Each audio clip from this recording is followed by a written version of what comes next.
की, बोलो छठी मैया की। इस छठी माता में 6 कथाएं सुनी जाती हैं। हम आप लोगों को ये फर्स्ट कथा सुनिए। छठी मैया की। अब तुम लोग हमारी छठी माता की कथा सुनना ध्यान पूर्वक सब लोग। एक देवरानी और जेठानी थी। देवरानी का नाम और जेठानी का नाम तारावती था। विद्यावती मतलब स्वभाव से अच्छी थी, और जो तारावती थी वो स्वभाव से मतलब घमंडी। पूजा हुई और खीर बनी। उनके वहाँ जब खीर बनी, पूजा हुई, उसके बाद में देवरानी जेठानी अपने वहाँ एक एक भगोना लेकर गए। उनके वहाँ से अचानक तो 2 कुत्ता आज पहुँचे। 2 कुत्ता मतलब घर में आ पहुँचे। वो दोनों कुत्ता ने क्या किया, खीर के भगोने में मुंह डाल दिया। तो जो तारावती थी वो लिया डंडा, मतलब चूल्हा जल रहा था, चूल्हे से निकाला डंडा और तारावती उस कुत्ते के पीछे पहुंची और पीछे से धड़ाम से डंडा मारा। और कुत्ता जब बिलबिला के वहां से निकल गया।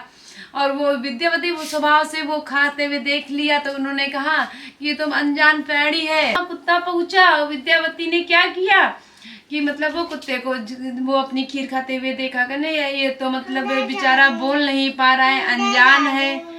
वहाँ से दोनों कुत्ते वहाँ से निकल आए। तो उसने कहा हमारे मुंह से आशीष निकल रहा है कि अगली बार जब मैं कभी भी मर के लड़का बनूं तो ये विद्यावती के ही घर में बनूं।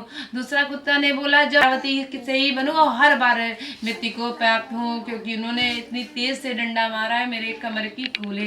और भगवान के पास से उसके शायद दूसरे या तीसरे दिन वो बेचारे दोनों मृत्यु को प्राप्त हुए। और उसके बाद में क्या हुआ, कुछ दिन के बाद पता चला कि तारावती पेट से है। और भगवान के पास से वही कुत्ता तारावती के पुत्र रूप में प्राप्त हुआ। और वो जब जन्म ले उसके हर छठे दिन उनको हो जाए। ऐसे होते होते कम से कम उनके 3 बेटों की मृत्यु हो चुकी। इसी प्रकार 3 से 4 बेटे खत्म हो चुके थे।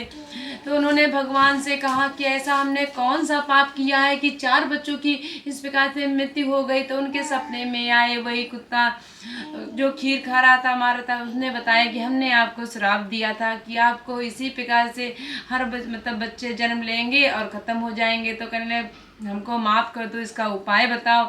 तब उन्होंने बताया कि जो मतलब आप ऐसा करो कि हल छठ पूजा करिए।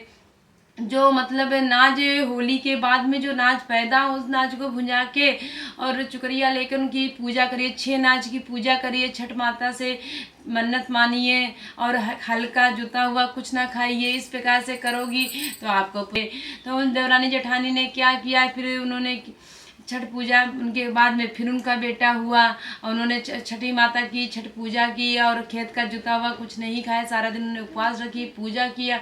भगवान उनको दोनों को पुत्र रत्न में प्राप्त हुई। और जैसे उनके पुत्रों की आयु बनाए रखे भगवान करे, ऐसे सब माताओं के पुत्रों की आयु को संपन्न रखे। बोलो छठी मैया की, बोलो छठी मैया की। इस छठी माता में 6 कथाएं सुनी जाती हैं। हम आप लोगों को ये फर्स्ट कथा सुनाई और दूसरी कथा हम थोड़ी बहुत विस्तार पूर्वक नहीं